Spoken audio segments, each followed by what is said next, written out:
News all Bangla TV, দুই বাংলার প্রতিচ্ছবি। ঋতুরানী হেমন্তের কথা কবির ভাষা দিয়ে আরম্ভ করছি।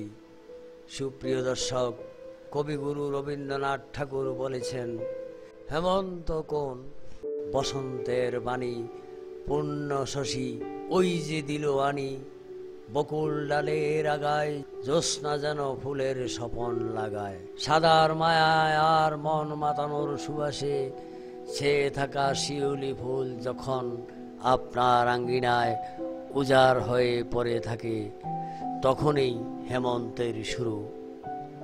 শুধু কি শিউলি ফুল, দোলন চাপা হৃদয় ছুঁয়ে যাওয়া সুগন্ধ আমাদের হেমন্তকাল আবদ্ধ করে রাখার জন্য যথেষ্ট। সাদার পবিত্রতার সুবাসে মোহিত হয়ে চলুন হেমন্তকালকে বরণ করে নিই। ঋতুরানী হেমন্ত এমনিতেই তো রানীর মুকুট পাইনি, তার এমন প্রাচুর্যের ঢের এনে দিয়েছে এই খ্যাতি। শরৎকালে বর্ষার কিছুটা পরে আসে, শরতের শেষ ভাগে এসে বৃষ্টি কিছুটা কমতে থাকে, সারি সারি মেঘ ভেসে বেড়ানো আকাশের গায়ে এসে কুয়াশায় আলতো স্পর্শ। হেমন্তের শুরুটা সেখান থেকেই। তবে শহরের হেমন্ত ঋতুর বৈশিষ্ট্য কিছুটা ভিন্ন। দিনগুলো একটু একটু করে কিভাবে যেন ছোট হয়ে আসে। বেলা পরে গেলে সন্ধ্যা ঘনিয়ে আসে দ্রুত, রোদ হারিয়ে ফেলতে থাকে তার তেজ। এসব দেখে সকলের অনুভব হয় বদলে যাওয়া ঋতু হেমন্ত চলে এসেছে। মন মুগ্ধকর এই ঋতুতে আপনি চাইলে কিছু সময় কাটাতে পারেন কোনো খোলা আকাশের নিচে। মন জুড়িয়ে যাওয়া সৌন্দর্যের বর্ণনা দেওয়া কি সহজ? মোটেও না। রং নিয়ে এমন নিখুঁত খেলবার ক্ষমতা কেবল প্রকৃতিরই আছে। আকাশে সেই সৌন্দর্যে যেন পৃথিবীর বাকি সব কিছু হার মানায়। এমন ঝলমলে প্রাণবন্ত আকাশ যেন আর যে কারো মন মুহূর্তেই ভালো করতে পারে। এই সৌন্দর্য যেন পৃথিবীর বাকি সব কিছুকে হার মানায়। এমন ঝলমলে প্রাণবন্ত আকাশ যে কারোই মন মুহূর্তে ভালো করতে পারে। মেঘের রাজ্যে টুকরো টুকরো নীলকে হারিয়ে যেতে দেখবার জন্য এই হেমন্তকাল সেরা। কাশ ফুলে যেমন ছেয়ে যায় এই মাটি, তেমনি সাদা মেঘে ভরে যায় আকাশ। মেঘের বেলায় বাস্তবে হারিয়ে যেতে ঘুরে আসুন খোলা মেলা কোনো জায়গা থেকে, যেখান থেকে আকাশ যেন হবে বেশ কাছের। আর এমন উজ্জ্বল দিন যখন পূর্ণিমা রাত ঢলে পড়ে, সেই দৃশ্য মনে চাপ ফেলার জন্য যথেষ্ট। হেমন্তকালের খাবার সমাহার বেশ পুরনো এবং মজাদার। মানুষ সারা বছর অপেক্ষা করে এই দিনের খাবারগুলোর জন্য। যারা খেতে ভালোবাসেন তারা হলফ করে বলতে পারবেন এ সময়ের খাবারগুলো কতটা সুস্বাদু। নানা রকম পিঠাপুলি আর খাবারের আয়োজন থাকে এ সময়ে। এত বাহারি পিঠা এক এক করে খেতে যান তাতেও কিন্তু সময় লেগে যাবে বেশ।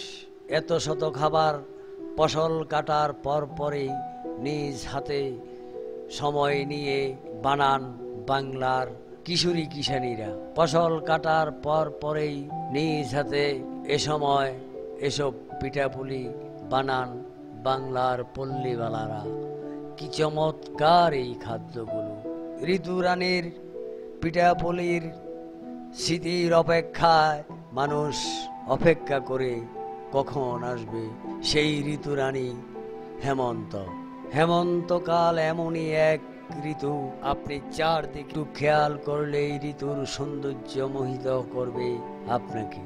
এতটা স্নিগ্ধতা চারদিকে বিরাজ করে যে তার মোহ কাটিয়ে ওঠা সহজ নয়। নইলে কি স্বাদেই এই হেমন্তকালকে সকলের মনে গেঁথে আছে। সবুজে সবুজে প্রতিটি ফুল এত সুন্দর করে ফুটে থাকে, তা দেখে বেশ সুন্দর লাগে। ফুলের রঙগুলো দেখতে বিষম মিষ্টি। ফুলের রঙগুলো কখনো কমলা, হালকা লাল কিংবা রানী গোলাপি। গরমের প্রখরতা, হেমন্তের শীতল আবেশ শেষ হয় বলেই এই ঋতুটা মন ও চোখের জন্য এতটা শান্তিময়। এই সুন্দর সময়টা অতিক্রম করলেই সামনে অপেক্ষা করছে শীতকাল। বাংলাদেশের প্রেক্ষাপটে গ্রীষ্ম, বর্ষা ও শীতকালের মেয়াদটা দীর্ঘ বলেই মনে হয় কেবল এই 3টা ঋতুই আছে। আসলে তা নয়। অল্প সময়ের জন্য ঘুরতে এলেও হেমন্তের প্রভাব প্রকোপ সকলের হৃদয়ে অনেকেই অপেক্ষা করে, এমন সময় নিয়ে উপভোগ করে। হেমন্ত আর শিশির ভেজা অচল তলে শিউলি বোটায় চুপে চুপে রং মাখালো আকাশ থেকে ফোটায় ফোটায়। হেমন্ত নিয়ে এমনি অনেক ইতিহাস, অনেক কবিতা, অনেক কবিরা লিখে গেছেন। বাংলার হেমন্তের রূপ দেখে তাই কবির ভাষায় বলতে হয়, মরিতে চাহি না আমি সুন্দর ভুবনে। হেমন্তকাল আসলে মনে পড়ে যায় বেগম সুফিয়া কামালের সেই অপূর্ব কবিতাটি। সবুজ পাতার খামের ভেতর হলুদ গাদা চিঠি লেখা, কোন পাথারে ওপার থেকে আনলো ডেকে হেমন্তকে। আনলো ডেকে মোটর সুটি খেসারি আর কলাই ফুলে, আনলো ডেকে কুয়াশা সাজ সকালে নদীর কূলে। সকালবেলা শিশির ভেজা ঘাসের উপর চলতে গিয়ে হালকা মধুর শীতের ছোঁয়ায় শরীর উঠে শিরশিরিয়ে। আরো এলো সাথে সাথে নতুন গাছের খেজুর রসে লোভ দেখিয়ে মিষ্টি পিঠা।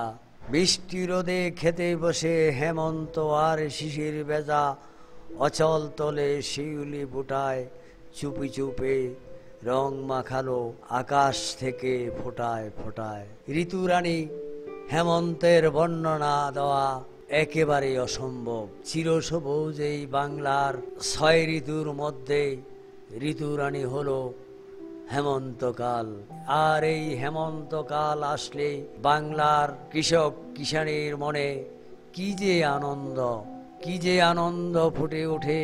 কৃষকের ধান মাঠ ভরে সোনালি রঙে পেকে ওঠে, আর সেই ধান কেটে এনে বাড়িতে কৃষক কিষাণীরা ধান মারিয়ে বানায় শত রকমের পিঠাপুলি, আপ্যায়ন করে শত শত মেহমানকে।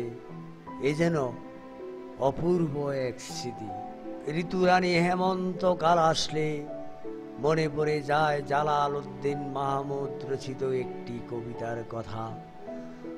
সেই কবিতাটি হলো, তোমার জন্য অপেক্ষা করেছিল হেমন্তের শেষ বিকালের রোদ, কাঁপছিল আঘ্রাণের ধানের শীষে জমানো শিশির। অবশেষে তুমি এলে জোছনার আড়ি পাথা, নিজম সন্ধ্যায় নকশি কাঁথা। ওমে তৎপর কথা বলে কাক চক্ষু জল, যুগল ধ্রুব পেয়াস কাজল, আর 10 দিগন্তে আলো করে আসে এতটুকু হোম আলো। অধারিত ভাষাই প্রথম প্রেমের ভেলা, মেঘে মেঘে লুকুচুরি খেলা।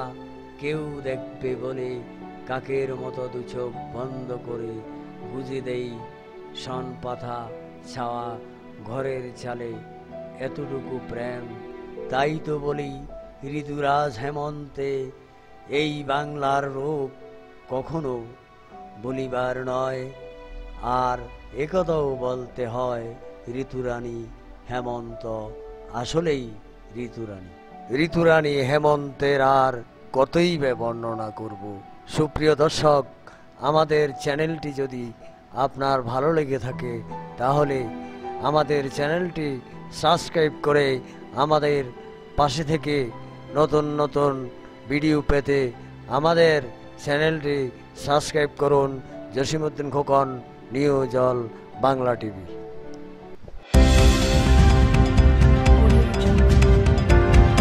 নিউজ অল বাংলা টিভি, দুই বাংলার প্রতিচ্ছবি।